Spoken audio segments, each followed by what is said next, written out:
So next thing I wanted to talk about here, something that I think may be a little bit of a semi-controversial topic to talk about because I'm still not sure on it myself and where I kind of stand. But I was listening to um the Bert Kreischer podcast, right? And it's something that I mentioned a few times on my channel that I'm not the biggest Bert Kreischer fan. I did start off being a fan of his, but then I kind of got put off by his antics and his general way he carries himself and how he talks and his laughs and the exaggerated stories and this alcoholic stick he has going on. It's just it's annoying, isn't it? Right? Picking his feet, the wearing of the sandals, the fact that his face goes all red, the kind of lying about being sober, running on a treadmill while drinking. Well, it's just the entire thing about Bert is a bit exhausting, but I do appreciate that he is actually funny. I do think he's one of the better stand-ups in that scene. I did actually enjoy his stand-up special. I think it was Secret Time. I really enjoyed that. I thought that was really fucking funny. I do think he's someone, if you went to see live, you would think you didn't waste your money. He definitely make it worth every penny that you paid and make it a fun time. And I can understand why you're a fan of his, but I have to take him in small doses. But I think his podcast is really good also. I think he's underrated in his interviews. I really do think, especially when he's talking to other comedians and shooting the shit about the industry, they do it in a really fun and interesting way that I think most people who aren't even involved in comedy could take something away from it. Cool, safe. So he sat down with Tim Dillon and he was speaking about going on tour and being on the road, right? And how much he is on the road in general. And if you watch any of his podcasts, you'll know that he does this little thing at the beginning where he'll kind of do promo kind of clips and stuff and ads, and you speak about his tour. And it's quite fucking crazy because when he speaks, you have like a Rolodex of his tour dates kind of, running down the screen. And on this particular episode, there was loads of dates just like rolling off, like in all in the same month, like really close together. So he's constantly on the road. And I guess Tim basically asked him about all that type of stuff. And it kind of comes across that when he mentioned how often he's on the road, you kind of get the impression that maybe at home, Bert isn't the greatest dad because he has to spend so much time on the road. But then it got me to thinking that maybe this is what all these guys actually want. They don't actually want a balanced family life. They don't actually want the ability to kind of call their own shots and make their own hours. Because I'd imagine, some people that get into that kind of industry, part of the reason why you want to get out of the rat race of working a corporate job or a regular 9 to 5 is because you don't want to be on someone else's time. You want to call you want to make your own hours. You want to call your own shots and be the master of your own destiny in that way. But then you don't try and do the same workload that you were doing in a 9 to 5 when you're kind of working for yourself. You wouldn't want to do that much work unless you did enjoy it, regardless. But you get the feeling from Bert that he actively tries to do as much work as possible so that he can avoid being at home, which is pretty crazy. So this is Bert Kreischer kind of talking about it, and then we can kind of add more comments as I go along. Yeah. Well, something to... How much are you on the road? You're on the road so much. Aggressive. It's aggressive. Aggressive, yeah. Is this the way you foresee it forever? Yeah. Wow. What's funny? It's funny. It's amazing. I got blown up yesterday by my daughters and wife. This is a therapy thing that I should talk about in therapy. I said, when the girls were little girls, they used to do this thing called fancy dinner, where they put on white gloves and they'd put in princess outfits, and we go out to a restaurant. Right. It's fancy dinner. So we've always called it fancy dinner as a joke, but you get dressed up. So last night we go to Petit Trois. We have one of the best meals I've had in a very long time. 2 bottles of wine. And I said, it's nice that we're doing this. I got to go back out on the road. This is what dads do. Right. And George is like, it's not. Right. What dads do. And I was like, huh? And Leanne goes, it's what you do. Right. And I was like, no, this is what it is to be a dad. And they're like, hold on. I think you're clouding your selflessness into your selfishness. Right. And they're like, dads go out and do the road 1 week and then take a week off and then another week. You go on the road for 5 weeks straight. Right. Because you're living your dreams. Right. And it fucked me up because they're accurate. Yeah. They're like, you're not doing this to provide. We're good. Yeah. You're doing this because you're driven and you're a workaholic. Right. And you can't, you have a special coming out that you're about to shoot. So we just saw your calendar. So the first thing I want to quickly mention is that it's funny that he tried to do the whole like work ethic thing at the back of it and, hustling, But the key thing, the phrase to really pick out here, I think, is him saying, this is your dream. which you don't hear a lot of people, especially people that are parents. You don't really hear parents say that kind of thing. I'm living my dream.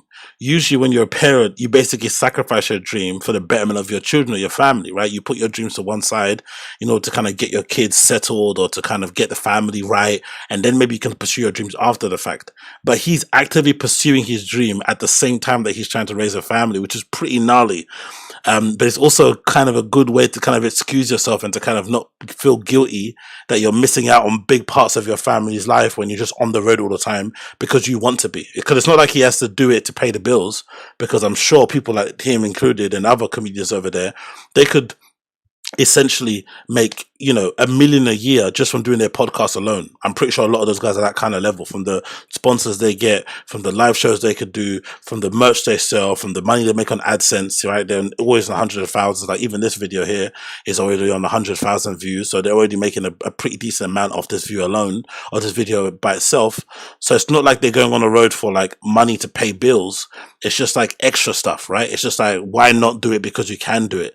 So I wonder if these guys look at themselves in the mirror and think, am I a good dad or am I a bad dad? And does it actually matter anyway, in the grand scheme of things, especially if you're an LA person? Because I'd imagine everybody in LA has a bad dad to some extent, because it's an entire city where people go to make it, right? They go to chase their quote unquote dreams.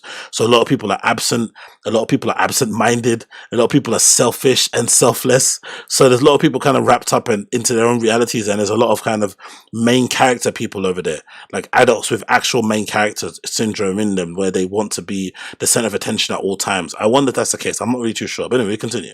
You're doing 50 cities before in 3 months to go, like, Bert, that is the craziest thing. I mean, it's why. I mean, we did 51 cities, I think, in 7 months. 50 cities in 3, and we did clubs as well mixed in there. But that is I'm doing amazing. a couple clubs. But like when we did the drive-in movie theaters. Do you love? Do you love? Like, does the road make home more special? Interesting. Yeah, I don't even feel comfortable here. Interesting. Yeah. I was about to say. That is wild, isn't it? That is wild. But I also like the fact and appreciate the fact that you're only going to get this from Bert Kreischer, because Bert Kreischer is honest to a fault. He is transparent to a real fault, in terms of like, he will say exactly what's on his mind. He'll let it be known, because he basically says what everyone else is saying behind the scenes, but he'll say in public, no matter how silly it's going to make him feel or silly it's going to make him look. So he's actually admitting here, like bold-facedly, like he legitimately prefers to be on the road than to be at home with his family, which is fucking nuts. But hey, let's continue. Say that, you know, and by the way, I'm starting to feel a little bit like that, because like I live in like many states, right? Yeah. I moved to Texas. I live in LA. I have a house in New York. I feel like even when I'm not on the road, I'm like just wherever, right? Yeah. And it's weird. I'm starting to wonder, is that an addiction too, to just not being in one place? And like, is that wild? Well, it's for me, it's the same as this. Yes. It's the moment they come out of your hand. Is a 6 going to show up? There we go. Is a 6 showing up? Oh, there we go. Look at that. That excitement he's got on his face is really, really sad, isn't it? He's like an adult baby, isn't it? I think that's probably why I've never really resonated with Bert Kreischer too tough. Like, I've never been a fan of people who kind of infantilize themselves, especially when you're a grown adult.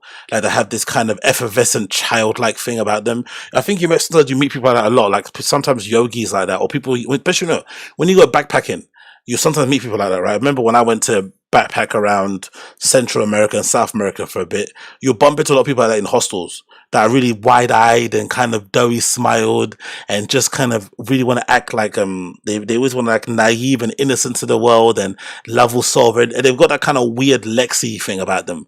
Love will solve everything, conversations heal the world, all that sort of nonsense, right?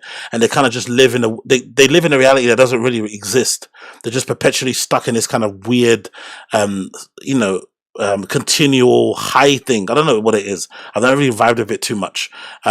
But it is quite comforting. Again, I say all this to say that, but it is quite comforting, especially in the world of stand-up comedy, where everyone's trying to pretend to be the beast of a dad. Everyone's trying to pretend to be the best comic. Everyone's trying to have the best morals, the best principles, the best opinions of politics, all this sort of stuff. It's quite refreshing that Bert is essentially a adult baby, right? He's essentially an adult frat boy, right? He went to college for 7 years, for fuck's sake, right? And he doesn't pretend to be smart.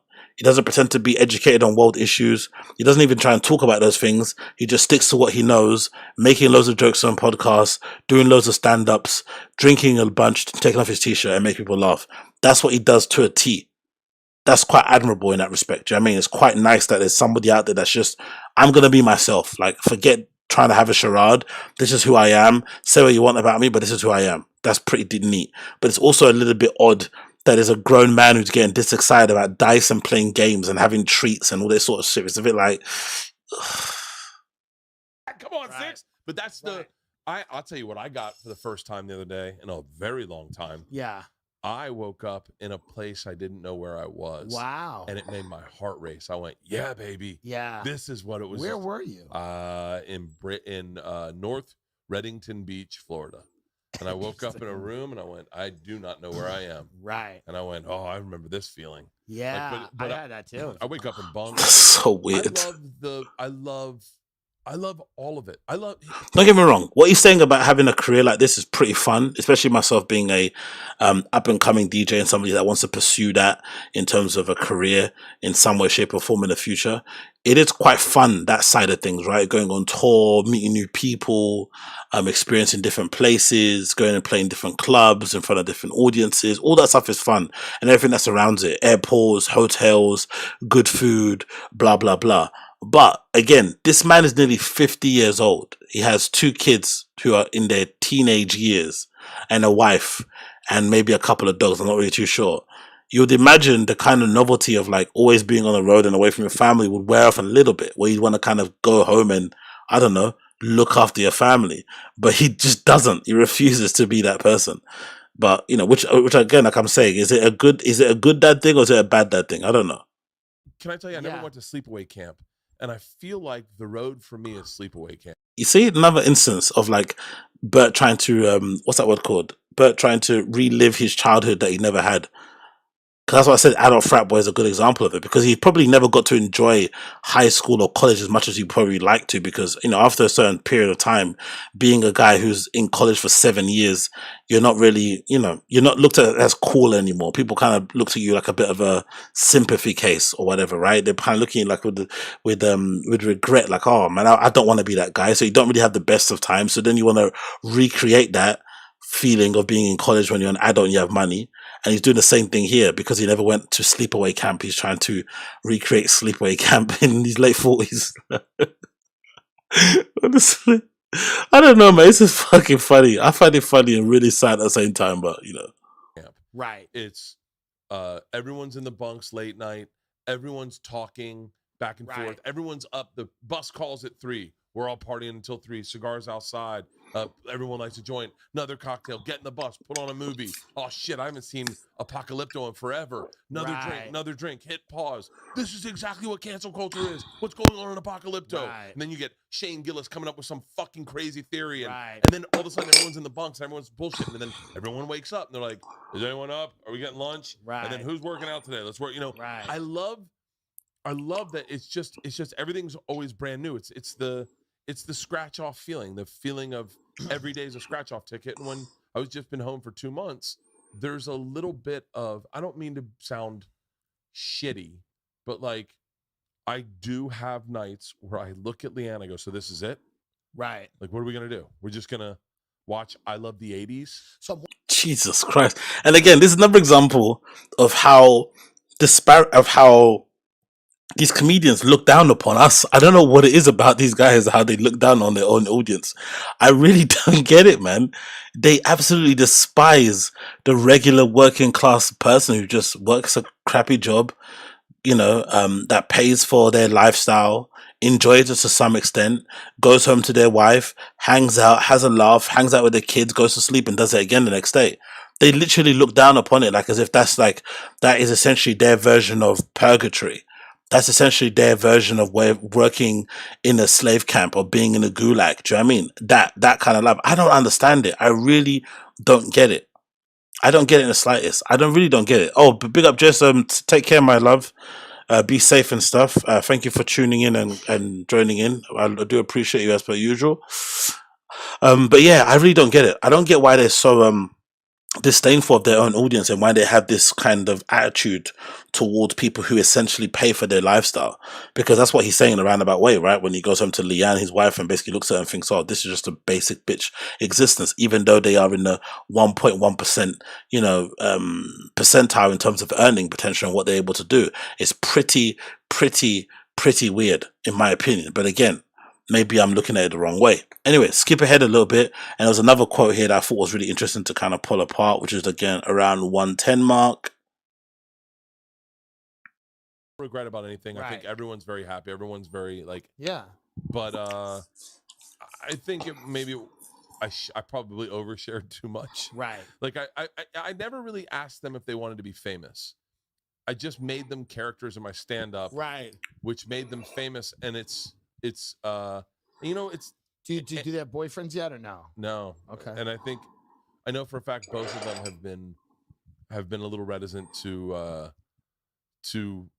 because boys immediately are like, oh my God, fucking oh my God, and so like anytime a boy has brought forward like Georgia just went to orientation and some boy was like, oh, your dad's a machine, and immediately she just and he's like, all right, next. Right. So Isla's the same way. Is like, Isla, this is I've said this before and I've said this, but this really blew my mind. This is the world my daughters live in. Is Isla's birthday is the other day. Let's pause, but you get the gist of it. Now I wonder would you guys in a chat. So basically he's basically saying that he never really gave his daughters a chance to be normal people. He never gave them the chance to have normal childhood because he made them a part of his comedy, and he's got some really funny bits and jokes about them anyway in general, and they've always kind of been a part of his life, and how he records himself and does live streams and whatnot. So but they never had a choice if they went to be celebrities or well known or whatnot. And now they're at a stage in their life where they're growing into being young women, where they kind of want a bit of anonymity. They want a bit of what's that thing called? Anonymity and what's that word called? Autonomy on their life, right? They want to be able to call the shots on what they do, and they don't want strangers coming up to them, shouting bits or saying whatever nonsense they say on podcasts and whatnot. But Bert also does enjoy using his family as part of his comedy because it makes him somewhat, I think, relatable. Because he's not really relatable, is it? Because he comes from a pretty rich family, he makes a ton of cash, and he lives in one of the best places in the world. You know what I mean? So he's not the most relatable person. So if you want to be relatable, the only way to do it is to obviously include your family, right? Talk about stuff that everyone can kind of resonate with, regardless of how much you pay in taxes. Everyone can kind of resonate with having an annoying wife, of having kids that maybe don't listen to you and shit. So they're a big part of his comedy, a huge part. The same that goes with his drinking and shit. Probably the why he doesn't want to drink. So it must be a weird place to be in. It really must be a weird place to be in. But like I said beforehand, I think in general that he does over egg and overplay the whole alcoholic thing. I don't think he's as alcoholic as he makes it seem as he is. I think it's part of a shtick, and so far it's worked really well for him. But then again, I do think, just as an outside observer, if that was me and I had the lifestyle that he had where you could essentially make your own hours and call your own shots, I would maybe want to spend more time with my family. I wouldn't really want to be on road all the time to kind of escape them. And if I did want to escape them to that extent, I'll just be a bachelor. But I guess some of these comedians they want everything, innit? They want to have someone look after them like a wife or a family member. They also want to have the ability to say they have children and kind of show that they're somewhat of a good person. But then they also don't want to be like active, fathers in their kids' lives and shit. They're always on the road. It's really interesting how they do it. It's really, really funny, just to be honest. They kind of LARP as like everyday people, regular average Joe, but in theory, they're not really, innit? And they get afforded the luxuries that people don't usually get afforded because they bring in the cash and they keep the roof over everyone's head. So that makes a lot of sense.